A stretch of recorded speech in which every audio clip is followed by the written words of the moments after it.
A definition of language I came across says that language is a systematic means of communication by the use of sounds or conventional symbols. I found this definition in World Web, a virtual dictionary copyrighted by Princeton University, USA. In this definition, there are two components of a language. One, sounds or conventional symbols. They are the means of communication. Second, communication itself. It is the purpose of the language. Language is often considered as a means of communication. Alphabets, sounds, gestures, or objects are used for communication. These are only means of communication. Communication is the purpose of a language. Language exists and used for communicating an idea from a person or community to another. If that purpose is fulfilled, any medium can be called a language. Thus, we have words and symbols. Gestures are used by the deaf and dumb people. Animals, birds, and all living creatures have their own language. We even speak of the language of nature. Computer programmers are also using languages to develop software. Communication is the purpose of language. But communication is not just a beautiful or smart speech or lecture. Communication includes expressing the idea in the mind of a person and receiving an understanding by the other person. If the second person cannot receive and understand what is expressed by the first person, the communication fails in its purpose. It is not communication at all. There will be a communication gap or a communication problem. But all languages have their own limitation in communication. That is why we use gestures, face expressions, and body language too, in addition to sounds to communicate our ideas. Objects are directly used to communicate ideas. For example, a bottle is shown to communicate the idea of a bottle. This is called the direct method. Jesus used parables to communicate because an otherwise preacher may not communicate what he exactly meant. Parables are often a total picture of which every detail counts. Still, the Jews of the time could not receive and understand him. There is always a communication problem between God and man. The way God communicates in heaven is different from the method of a man communicates to each other on this world. So, for an effective communication, God chose a method that is familiar to man and that would contain the thoughts of God, that is, covenants. Covenants are the means of communication God, in His authority, has chosen to communicate with man. Covenants have three characteristics. One, covenants are everlasting. God means to fulfill it, not to break it at any circumstances. Second, the parties of the covenant must have the authority and power to fulfill it. God has the authority and power to fulfill His part in the covenant. And the third, they should remain faithful to the covenant. God is faithful to fulfill even the minute details of the covenant. Except Yahweh, no other gods in the world has chosen covenants to communicate with man. Because only Yahweh has a purpose to fulfill it, the authority and power to fulfill it, and He is faithful to fulfill it. The Ten Commandments is a part of the Mosaic covenant. Mosaic covenant is a progressive covenant of the Abrahamic covenant. What God left to prescribe in the Abrahamic covenant is set in detail in the Mosaic covenant. 10 commandments are condensed pithy statements of all details in the Mosaic covenant. The first of the 10 commandments is stated in the following verse: Exodus chapter 20, verse 2 and 3. I am the Lord your God who brought you out of the land of Egypt, out of the house of bondage. You shall have no other gods before me. Before we go further into the commandment, let us look at the cultural and religious background of the time. Everything starts with Abraham, the great patriarch of Jews. Abraham was living in a polytheist society. Belief in more than one God existed during the time of Abraham and the Sinai covenant. We read that Terah, the father of Abraham, served other gods in Joshua chapter 24, verse 2. A polytheist society believed that there is more than one God. In polytheism, supernatural forces are personified and organized into a cosmic family. This family becomes the nucleus of a particular culture's belief system. These gods are distinguished by particular functions and often take on human characteristics. Egyptians believed that gods could take on the form and characteristics of objects found in nature, including trees, sacred herbs, cattle, animals, and animal-human hybrids. The basic argument of polytheist religion is very simple. They argue that one God cannot manage all the affairs of a vast universe. One means chaos in the universe. So there must be more than one, a God for distinctly separate areas. All these gods may have or may not have one supreme God who looks over all activities and settles disputes among them. They are living peacefully, doing their own assignments. Disputes are rare. They have created the universe and everything in it. They have pronounced the fate of each creature and the universe itself. They have announced all duties of man towards God and towards man. And then they have ascended to the heights of mountains. They speak no more on matters they have already spoken. Soothsayers are not prophets like the prophets in Israel. They are not the go-between God and man. They are people with special abilities to see into the future. Prophets who claim to stand between God and man and speak on behalf of gods are dangerous to a society. Gods have spoken all and nothing more to say. These were the basic principles of a polytheist religion. In a polytheist society, people believed and worshipped their choice of God, and Abraham worshipped Yahweh the Lord. So far, there was not a chosen and separated community that worshipped Yahweh. So God chose Abraham, called him out of his own native land, and separated him from his relatives and friends, and asked him to travel to a promised land. Abraham had strong faith in Yahweh that he immediately obeyed him. Abrahamic community was created against the social background by a covenant. By the covenant, Yahweh the Lord was creating a community or a nation of his own. That is why he called them a special treasure. Exodus chapter 19, verse 5.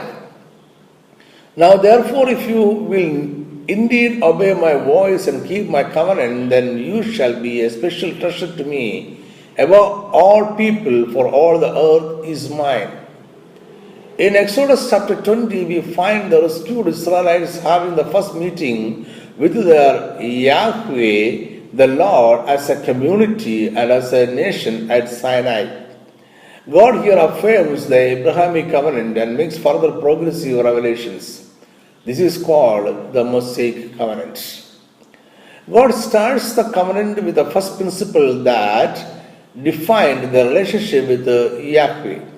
The first commandment presents God as the sovereign creator and ruler of his creation.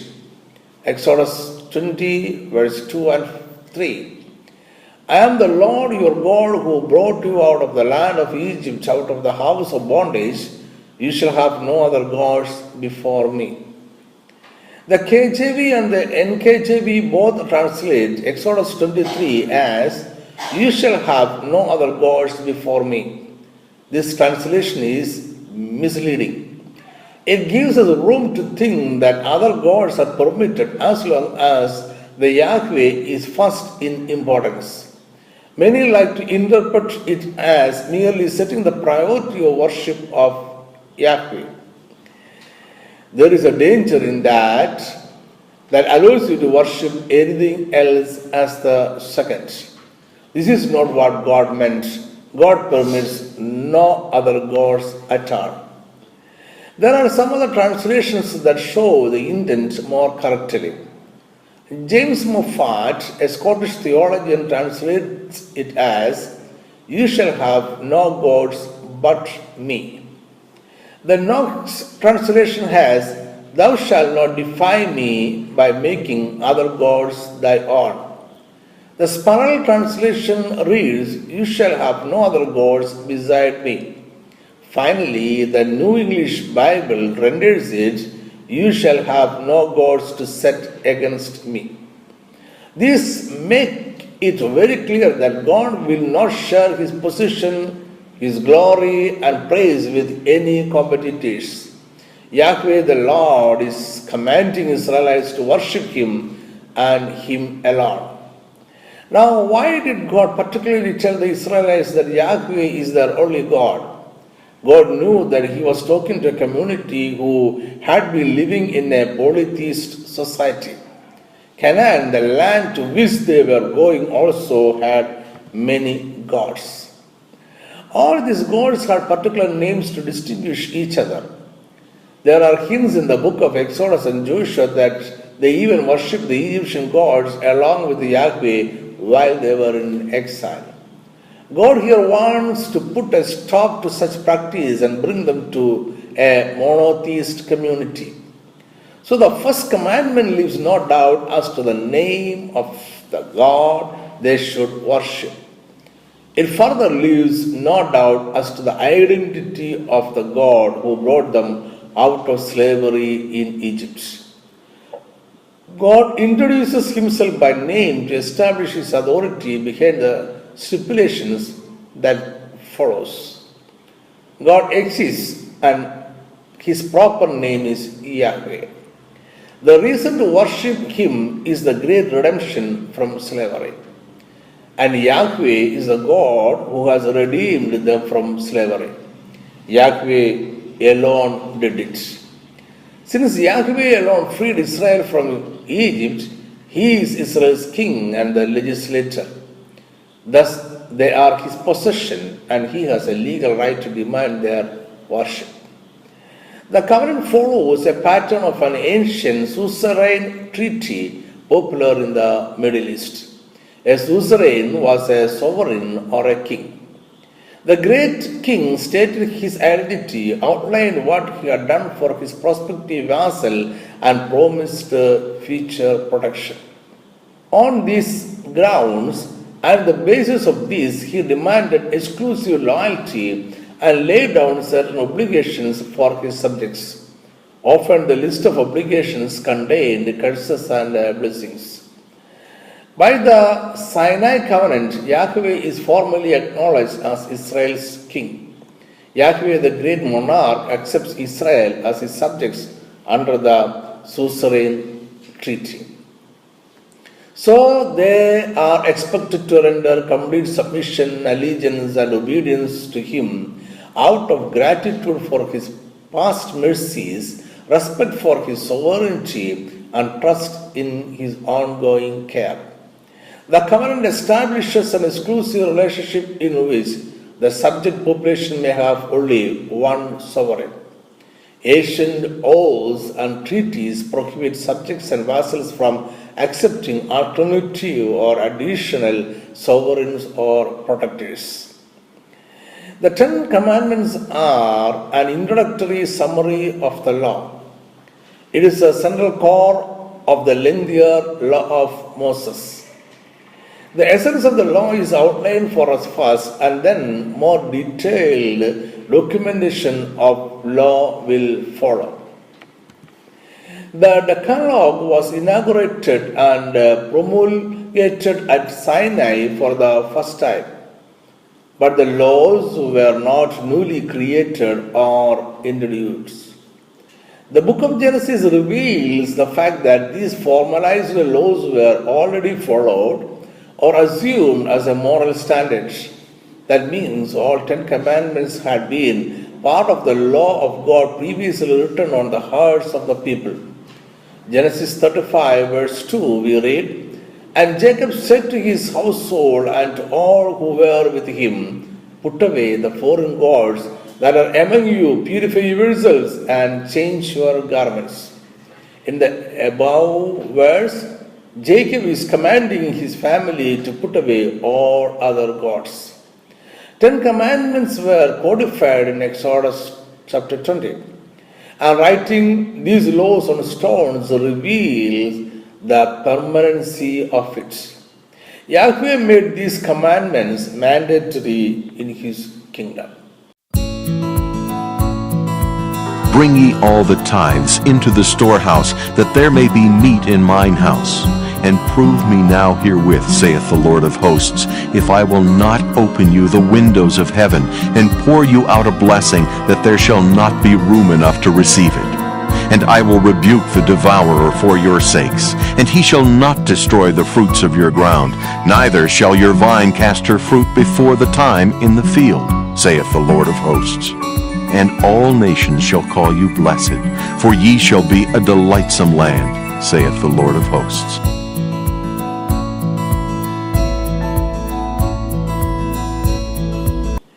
The 10 Commandments are God's standard for Israel's culture.